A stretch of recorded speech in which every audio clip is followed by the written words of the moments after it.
Salut tout le monde, j'espère que vous allez bien. Aujourd'hui, on va traiter la partie qui a rapport avec la génétique mendélienne. On va faire une sorte de petite introduction à l'unité. La génétique mendélienne ou bien une sorte de loi statistique, ça correspond à la transmission ou bien l'étude de la transmission des caractères héréditaires d'une génération à une autre en suivant les lois de Gregor Mendel. Donc, on peut considérer comme une sorte de scientifique. Et qu'est-ce qu'elle a fait? Elle a créé un certain nombre de lois, il y a trois types de lois. La première loi, comme vous voyez ici, c'est la loi d'uniformité des hybrides de la première génération. Ça veut dire qu'elle a dit qu'au cours de la première génération, on aura forcément des individus qui sont hybrides. Ça veut dire que F1 sera 100% homogène et les parents seront de lignée pure. Ces termes, il y a des sortes de termes scientifiques, il faut les capter et les apprendre par cœur. Et ça veut dire connaître leur définition que je vais les traiter maintenant. Ça fait. Donc la deuxième loi, c'est la loi de pureté des gamètes. La loi, elle est applicable dans la majorité des exercices des lois statistiques. Ça correspond, qu'est-ce que ça veut dire la pureté des gamètes? Ça veut dire on prend une partie de la mère, une partie des gamètes de la mère et une partie de celui du père. Le plus souvent, qu'on les deux sexes. D'accord? Donc, la loi elle est applicable dans la plupart des générations. Donc, troisième des choses, c'est la troisième loi de Mendel, c'est la ségrégation indépendante des allèles, d'accord? Ou bien des gamètes. Comme vous voyez, il y a une ségrégation indépendante. Donc là, on parle du cas des gènes qui sont indépendants, d'accord? Qu'on va la traiter au cours de débridisme, Inch'Allah, la vidéo prochaine. Donc, à l'introduction les lois de Mendel, d'abord, on va mentionner les définitions qu'il faut les retenir. La première des choses, je vais vous donner sorte conseil, pour les gens qui préparent le sort de cours, vous devez savoir que vous devez baser la compréhension.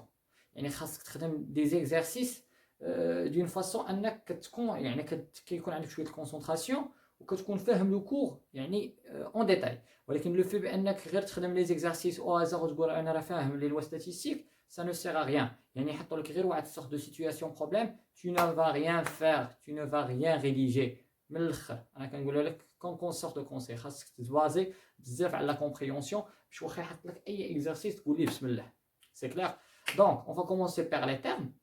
Déjà, traiter le terme de l'allèle, ou bien le gène ou le gène, comme vous voyez, c'est un fragment d'ADN qui contrôle un caractère héréditaire. Allèle, c'est une version de le gène, c'est spécifique de l'individu par rapport au autre, mais qui est d'accord. Les termes que je vais vous les lois statistiques, homozygote. Qu'est-ce que ça veut dire homozygote? Ça veut dire avec l'individu. Il a des allèles ou bien deux sortes d'allèles qui sont similaires, qui تشابهوا, quelque sorte petit a sur petit a ou bien grand a sur grand a. Ça fait هذا homozygote, ça veut dire les allèles sont similaires, se ressemblent, etc. D'accord? Quel est le terme تاني هو hétérozygote. Qu'est-ce que ça veut dire hétérozygote? Ça veut dire avec l'individu, il a ces allèles ou bien deux sortes d'allèles qui sont différents. Ça veut dire ils se diffèrent. Ça veut dire grand a sur petit a. Alors l'exemple تاني. Troisième définition qu'il faut savoir, il y a la dominance et la récessivité. Donc, qu'est-ce que ça veut dire dominant? Ça veut dire ou bien l'allèle dominant. Ça veut dire que l'allèle, il va fortement s'exprimer. Ça veut dire celui qu'on va le voir par la suite. Il va s'exprimer de façon très grave par rapport au récessif qui ne va pas exprimer. Il n'a pas la capacité de se faire montrer. C'est la deuxième des choses. Donc, les deux termes. On va traiter, j'ai oublié de traiter le terme qui est intermédiaire par rapport à hétérozygote et homozygote, اللي هو hémizygote. Qu'est-ce que ça veut dire hémizygote? بما انني قلت لكم هذا وهذا عندهم deux allèles, deux types d'allèles, غير هذا قلنا يعني se ressemble pour le cas de homozygote وهذا se diffère pour le cas de hétérozygote. hémizygote كاين غير كوبي وحده ديال les allèles. يعني تقدر تكون يا اما a ou bien petit a. Exemple, par exemple. Un seul copie d'allèle. C'est hémizygote. Donc, j'espère que cette partie est claire. Donc, d'abord, je vais traiter d'autres choses, telles que sorte lignée pure. Lignée pure, ça veut dire que les individus, ils ont des allèles qui se ressemblent. Ça veut dire qu'ils sont homozygotes. D'accord? Lignée pure, ça veut dire que les parents ont des allèles qui se ressemblent et il y a homozygote. C'est clair? Donc, hybride. Qu'est-ce que ça veut dire hybride? Ça veut dire qu'on a fait un croisement entre deux individus de la même espèce et ils ont donné une descendance qui a, par exemple, un mélange d'allèles qui sont mixtes. Là, on parle de hybride. D'accord? J'espère que les notions sont claires. Pour l'instant, on a une sorte de définition. D'abord, le nombre de caractères. Le nombre de caractères, il y en a plusieurs. Il y a le monohybridisme, il y a le déhybridisme, trihybridisme, ainsi de suite, ainsi de suite. Il y en a plusieurs. Donc, on va le monohybridisme au cours de la séance. La prochaine fois, on va le déhybridisme, la vidéo qui vient. C'est clair? Donc, qu'est-ce que ça veut dire monohybridisme? Monohybridisme, ça veut dire l'étude d'un seul caractère qui est codé par soit un gène ou bien plusieurs gènes. Je le répète la définition. Monohybridisme, ça veut dire c'est l'étude d'un seul caractère qui peut être codé soit par un gène ou bien plusieurs gènes. C'est clair? Déhybridisme, ça veut dire l'étude de deux caractères qui peuvent être codés soit par un gène ou bien plusieurs gènes. C'est clair? Les notions scientifiques, il faut les capter par cœur. Comme vous voyez, أنا كنحس براسي أنني فاهم هذه les définitions. ولكن ماشي حافظهم. Le fait d'apprendre par cœur, ça c'est une sorte de méthode qui est inutile. C'est clair? D'abord, on va traiter les cas de monohybridisme. On va commencer par le premier cas. Je vais vous montrer les exemples ici. Le premier cas de monohybridisme, c'est le cas de la dominance qui est complète. D'accord? Comme vous voyez ici, faites le schéma. Je vais voir ici. Il y a un ensemble de croisements. Il y a un croisement entre la première génération, on l'appelle la génération, on peut la considérer la génération 0. Ça veut dire que ce sont les parents. On a croisé deux sortes de citrons. Le caractère étudié, c'est la couleur. D'accord? On voit là que le premier caractère, on a dit c'est la couleur. Donc, il s'agit de la monohybridisme. Il y a une coloration jaune et verte. Je m'excuse. Donc, la première génération qui s'appelle la génération F1, il nous a donné seulement des citrons de coloration qui est jaune. Donc là, on peut considérer que la première loi de Mendel a été vérifiée ou bien appliquée. Pourquoi? Parce qu'on a F1 qui est homogène, ça veut dire 100%, ça veut dire qu'il est hybride, c'est la première loi de Mendel, c'est l'uniformité des hybrides de la première génération, et aussi on a les parents qui sont de race pure, ça veut dire qu'ils seront homozygotes. C'est clair? Pardon? D'accord? C'est la première génération. C'est ça, ce n'est pas ça l'important, parce que là, je traite avec vous la méthode de répondre. Donc là, ce n'est pas mon but. Je dois mentionner seulement comment traiter le cours d'une façon générale. Ça veut dire que vous devez comprendre la structure, l'architecture. D'accord? Donc, on a parlé de la première génération. On a dit que la première loi de Mendel a été appliquée, mais on doit effectuer un deuxième croisement qui est entre F1 et F1. Lorsqu'on parle des plantes, on peut dire qu'ils ont effectué une autofécondation. D'accord? Ça veut dire une sorte de fleur. Il va effectuer une autofécondation. Il va faire une fécondation à soi-même. D'accord? Ce n'est pas comme sorte des animaux, etc. Les plantes, elles ont des cas particuliers. Donc, lorsqu'on va effectuer un croisement entre F1 et F1, on aura comme résultat, comme vous voyez ici, 75% jaune et 25% verte. Donc, on voit ici qu'il y a une dominance de la coloration jaune par rapport à la coloration verte. Au cours des exercices, on va traiter la méthode, comment répondre à ce sort de questions au cours de la première question qui se pose le plus souvent, c'est que analyser les résultats de le premier croisement. On va parler de nombre de caractères, on doit parler aussi de la première loi de Mendel, si elle a été vérifiée ou pas, et on doit parler aussi de la dominance et la récessivité qu'on va les traiter au cours des lives sur Instagram.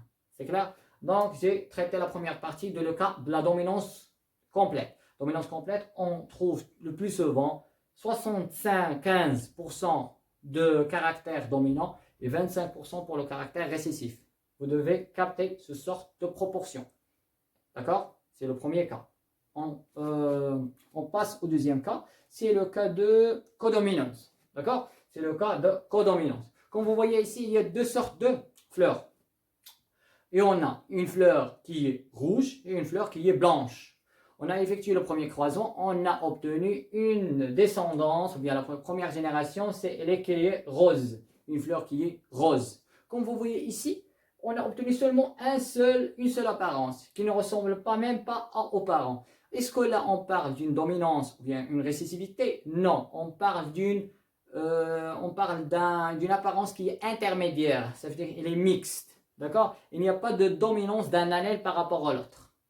C'est clair? Donc là, c'est le cas de la codominance. On va traiter ça au cours du deuxième croisement pour vérifier s'il s'agit de la codominance ou pas. Lorsqu'on effectue ça veut dire lorsqu'on parle d'une fleur, c'est une autofécondation. Mais là, on a deux fleurs, donc on parle d'un croisement entre F1 et F1. Et on a obtenu comme résultat 50% pour les fleurs qui sont roses, ça veut dire le caractère qui est, ou bien l'apparence qui est intermédiaire, et 25% pour les fleurs qui sont blancs et rouges. Là, on va dire que les résultats expérimentaux par rapport au stéréo sont compatibles. Ça veut dire qu'ils se ressemblent. Là, on parle de la codominance. D'accord? Parce que le caractère intermédiaire, ou bien l'apparence intermédiaire, a été la plus dominante par rapport aux autres. C'est le cas, c'est un cas qui est intermédiaire. Là, on parle spécifiquement de la codominance. Codominance, ça veut dire une fois que vous voyez au cours de n'importe quel exercice une apparence qui est intermédiaire, vous devez mentionner la codominance. Ça veut dire qu'il n'y a pas d'allèle dominant, il n'y a pas d'allèle récessif. C'est clair? C'est le deuxième cas. On va passer au troisième cas, c'est le cas du gène létal. Comme vous voyez, il y a deux sortes de souris. Il y a deux sortes de souris qui se ressemblent. Si je vais vous rappeler quelque chose, au cas de la codominance, il faut savoir que les parents, ou bien la première loi de Mendel, est appliquée et vérifiée, malgré qu'on a un caractère ou bien une apparence qui est intermédiaire. Parce que F1 est 100% homogène, les parents sont déjà de lignée pure, donc la première loi de Mendel a été appliquée.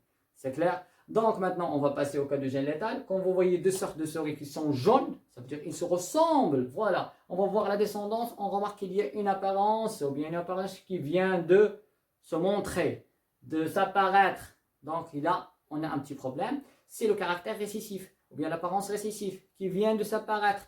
Donc on peut conclure que les deux parents ne sont pas de lignée pure, ça veut dire qu'ils sont hétérozygotes. Et comme vous voyez, F1 est hétérogène, donc on a un petit problème.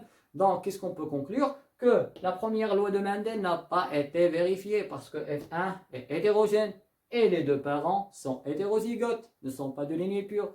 Là, on doit calculer le pourcentage des souris de la descendance de F1 ou bien de la génération F1. Si on le calcule le plus souvent, on va obtenir 66% pour le cas du gène ou bien de l'allèle dominant, ça veut dire la coloration jaune, et 33% pour le cas de l'allèle récessif. Quelle est la chose qu'on doit l'effectuer pour montrer ce sorte de résultat? C'est l'échiquier de croisement. Dans le cas des deux allèles qui sont dominants, ils vont s'apparaître. On va barrer cette case et on va obtenir seulement 3 cases. 2 sont hétérozygotes et une est homozygote. C'est le cas de l'allèle récessif. Comme vous voyez, ce sort de résultat, il faut les capter par cœur. Donc, on passe. Le dernier cas, c'est le cas de liaison au sexe. Comme vous voyez, on a travaillé sur les drosophiles. La plupart des exercices visent sur les drosophiles. On a effectué une étude de la coloration des yeux. Dans la plupart des cas, on travaille seulement sur le monohybridisme. On a effectué un croisement entre les yeux rouges et blancs. D'accord? Comme vous voyez, le mâle a des yeux blancs et la femelle a des yeux rouges. On a effectué un croisement. La descendance nous a donné mâle et femelle sont tous aux yeux rouges. Si on fait l'interprétation de ce sort de résultat, on va voir que les parents sont de lignée pure et l'allèle qui est dominant ici, c'est quoi? C'est l'allèle aux yeux rouges, ça veut dire qu'il est dominant. Blanc, c'est récessif. Et la première loi de Mendel a été vérifiée tant que F1 est homogène. C'est clair? Donc, on va passer au deuxième croisement. Si vous voyez un petit peu, on a remarqué qu'ils ont effectué un croisement renversé. Ça veut dire inverse. Un croisement inverse. On a pris l'apparence de la femelle et on l'a effectué un échange avec le mâle. Comme vous voyez, la femelle a obtenu les yeux blancs et le mâle a obtenu les yeux rouges. Ce sont les mêmes parents, seulement on a effectué une sorte d'échange des apparences. Comme vous voyez, les résultats qu'on doit obtenir doivent ressembler à celles de la précédente. Ça veut dire qu'on doit obtenir la plupart aux yeux rouges. Mais le problème ici, on a obtenu 50% aux yeux blancs pour les mâles et 50% pour les femelles aux yeux rouges. Donc le problème ici, on remarque que le père a transmis, ça veut dire l'allèle responsable de sa couleur à sa fille. Et le mâle, Ça veut dire la mère, la mère a transmis la coloration responsable de l'allèle blanc à son fils.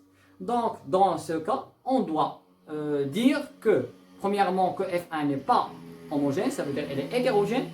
Les parents, malgré qu'ils sont de lignée pure, mais la descendance est différente. F1 est hétérogène, donc la première loi n'a pas été vérifiée. Dans ce cas, on parle de liaison au sexe. Malgré la première génération, il nous a donné 100% homogène, mais au cours de croisement inversé, on a remarqué que la descendance est de 50%, 50%. Là, on parle d'une liaison au sexe. La plupart des exercices, lorsque vous effectuez un croisement inverse, vous devez savoir ou bien voir la descendance. S'il s'agit de 50%, 50%, c'est le cas de liaison au sexe. Pour le cas du gel létal, aussi, il n'y a pas d'application de la première loi de Mendel parce que les parents sont hétérozygotes et la descendance était F1 qui est hétérogène. Donc, c'est la plupart des cas, que la première loi de Mendel n'a pas été vérifiée. D'accord? J'espère que ces sortes de parties étaient claires. Je vais parler d'une chose qui est très importante, d'un type de croisement qui s'appelle le test cross. Le test cross, dans le cas de monohybridisme, c'est un test qu'on l'effectue pour voir ou bien pour savoir le génotype. Pour savoir le génotype du phénotype. J'ai oublié de mentionner le terme phénotype. Le phénotype, ça correspond au caractère. Ça veut dire l'apparence qu'on va voir par la suite. D'accord? C'est le caractère apparu de l'individu qu'on va le voir exprimé par le génotype. Ça veut dire comme définition, c'est un ensemble de caractères apparus par l'individu exprimé par le génotype.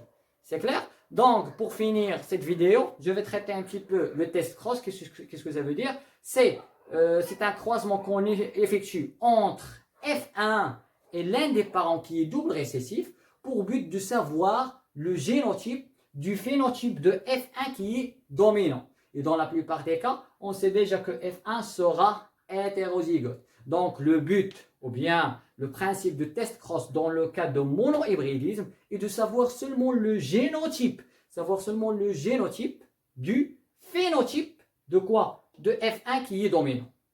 C'est ça son rôle. J'espère que cette vidéo elle était riche en informations. J'espère que vous allez, si vous avez des difficultés par la suite, n'hésitez pas de me contacter sur Instagram. J'ai essayé un petit peu de parler français parce que la plupart des informations sont en français, donc en arabe. Et merci pour votre attention et à la prochaine.